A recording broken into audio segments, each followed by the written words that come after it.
পানি নামে না, বৃষ্টি হলে বন্যার মতো দেখা যায়। এবং খালের মধ্যে এত বর্জ্য থাকে যে বর্জ্যের কারণে এই পানির প্রবাহ ঠিক থাকে না। এই পানিটাতে এখান থেকে একটা নদীতে যাবে, বড় খালে যাবে, নদীতে যাবে, নদী গিয়ে এখান থেকে জলাবদ্ধতা দূর হবে। এটা বাধাগ্রস্ত হচ্ছে। আরেকদিকে আজকালকে প্রায় আপনারা দেখবেন খালের মধ্যে বাঁধ দিয়ে সেখানে মাছের চাষ করে একটা প্রভাবশালী কিছু ব্যক্তি। এখানেই শুধু শেষ না, পাশাপাশি আরেক প্রভাবশালী ব্যক্তিরা খালটাকে দখল করে সেখানে হয় মার্কেট করেন নাহলে বাড়িঘর করেন। তাহলে এটা হলো সম্পূর্ণভাবে সরকারের সম্পত্তি, এটা জনসাধারণের। এবং জনসাধারণের জন্য, জনসাধারণের প্রয়োজনে এই খাল খনন কর্মসূচিটাকে বৃহৎ আকারে নিয়ে গিয়ে সাধারণ মানুষ যেন উপকার ভোগী হয়, সুবিধাটা পায়, জনস্বার্থে জনগুরুত্বপূর্ণ প্রজেক্ট হিসাবে তখন প্রেসিডেন্ট জিয়া রহমান তার অবস্থান থেকে এই কাজগুলা তখন থেকে শুরু করেছিলেন। কিন্তু আজকে যেহেতু সেই পর্যায়ে নেই, আমাদের নির্বাচনী ওয়াদা ছিল, আপনাদের সামনে প্রতিশ্রুতি ছিল। আমরা সেখানে বলেছিলাম যে আমরা 5 বছরে 20,000 কিলোমিটার খাল খনন বা পুনঃখনন করব। সেই কাজটুকু 1 সপ্তাহ শুরু হয় নাই, আমরা শপথ দিয়েছি, তারপরের দিন থেকে আমরা কাজে নেমে পড়েছি। এটা হল প্রেসিডেন্ট জিয়া রহমানের রাজনীতির আলোকে, তার রাজনৈতিক দর্শন, তার আদর্শের ভিত্তিতে আমরা যারা নির্বাচিত হয়েছি, তারেক রহমানের নেতৃত্বে জনগণের পাশে দাঁড়িয়ে দেশপ্রেমিক সরকার গঠন করার একটা দৃষ্টান্ত। এটা আমরা করতে শুরু করেছি একটা মহতী উদ্যোগ। এই মহতী উদ্যোগ আমরা যেন অব্যাহত রাখতে পারি, সেজন্য আপনাদের বিশেষ সহযোগিতা প্রয়োজন। আমাদের এখানে যারা পরিবেশ আন্দোলনের একটা কমিটি আছেন, তারা দীর্ঘদিন থেকে এই আন্দোলনের সঙ্গে সম্পৃক্ত ছিলেন। আজকে আমরা যখন খালটা সরেজমিনে পরিদর্শন করতে আসলাম, ওরা আমাদেরকে একটা চিঠি দিয়েছেন, কিছু কথাবার্তা বলেছেন। জনগণের স্বার্থে, জনদাবি অনুযায়ী এই খাল আমরা পুনর্খননের ব্যবস্থা ইতিমধ্যে করে ফেলেছি। কিছু বাধা আসবে, এই বাধা বিপত্তি উপেক্ষা করে এই কাজটাকেও আমাদের চালিয়ে যেতে হবে এবং এটাকে আমরা অব্যাহত রাখবো ইনশাআল্লাহ। শুধু এই খাল না, আপনাদের এই শ্রীপুর থানায় অথবা এই গাজীপুর জেলায় অনেকগুলা খাল খনন কর্মসূচি আমাদেরকে হাতে নিতে হবে। আমরা যদি 5 বছরের ভিতরে এই ধারাবাহিকতা ঠিক রাখতে পারি, আমার দৃঢ় বিশ্বাস নির্বাচনী প্রতিশ্রুতি এবং অঙ্গীকার অনুযায়ী আমরা আমাদের মাননীয় প্রধানমন্ত্রীর নেতৃত্বে এই কাজগুলোকে এমনভাবে অব্যাহত রাখবো, এটা আমার প্রয়োজনে না, দেশের প্রয়োজনে, আপনাদের প্রয়োজনে এই কাজগুলো আমাদের ধারাবাহিকতা ঠিক রেখে আমরা এটাকে কন্টিনিউ করবো ইনশাল্লাহ।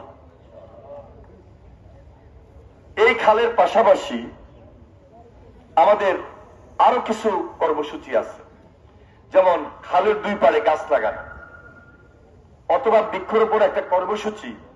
ইতিমধ্যে আমাদের প্রতিমন্ত্রী ফরহাদ হোসেন আদার সাহেব তার বক্তব্যে তিনি বলেছেন যে ওটা আমাদের আরেকটা বিপ্লবের অংশ।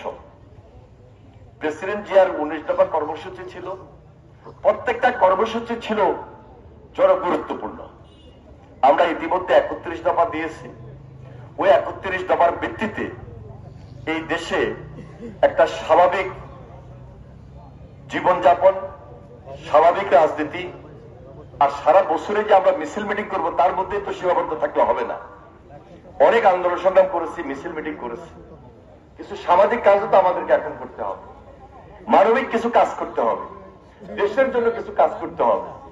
সেই কাজটুকু আমরা হাতে নিয়েছি বিদায় দৃশ্যমান মাত্র 2 সপ্তাহের মাথায় সারা বাংলাদেশে আমাদের সরকার, এটা জনগণের সরকার, জনবান্ধব সরকার, দেশপ্রেমিক সরকার, আমরা আপনাদের পাশে থেকে এই কাজগুলো শুরু করেছি। আমরা জানি এই কাজগুলো করতে গেলে আমাদেরকে অনেক পরিবেশ পরিস্থিতি মোকাবেলা করতে হবে। সেগুলা জেনে শুনে আমরা দায়িত্ব নিয়ে আপনাদের আন্তরিকতা এবং সহযোগিতার মধ্য দিয়ে এই কাজগুলোকে সম্পন্ন এবং সমন্বয় করবে ইনশাআল্লাহ। আমাদের এই জেলা বিএনপির প্রেসিডেন্ট ফজলুল হক মিলন এবং সাধারণ সম্পাদক ব্যারিস্টার ইশরাক, ওনারা দুইজনেই আজকে উপস্থিত থাকার কথা ছিল। তার মধ্যে সেক্রেটারি সাহেব আছেন, প্রেসিডেন্ট সাহেব বিশেষ কাজ থাকার জন্য আমাদের মাঝে উপস্থিত হতে পারেন নাই। আমরা একসঙ্গে রাজনীতি করেছি। নির্বাচিত এই এলাকায় 5 জনের মধ্যে 4 জনকে আপনারা নির্বাচিত করেছেন আমাদের দলের পক্ষে। সুতরাং এই জেলার প্রতি আমাদের দায়িত্ব অনেক, যেন ভবিষ্যতে 5টা আসনের মধ্যে 5টা আসন বিএনপি আপনাদের পাশে থেকে কাজ করার মধ্য দিয়ে আপনাদের মনটাকে জয় করে নিতে পারে। সেই কাজগুলো আমরা অব্যাহত রাখবো ইনশাল্লাহ। আরেকদিকে আমাদের ফার্স্ট যে ক্যাবিনেট মিটিং ছিল, সেই ক্যাবিনেট মিটিং এ আমরা একটা বড় ধরনের সিদ্ধান্ত নিয়েছি। সেটা হলো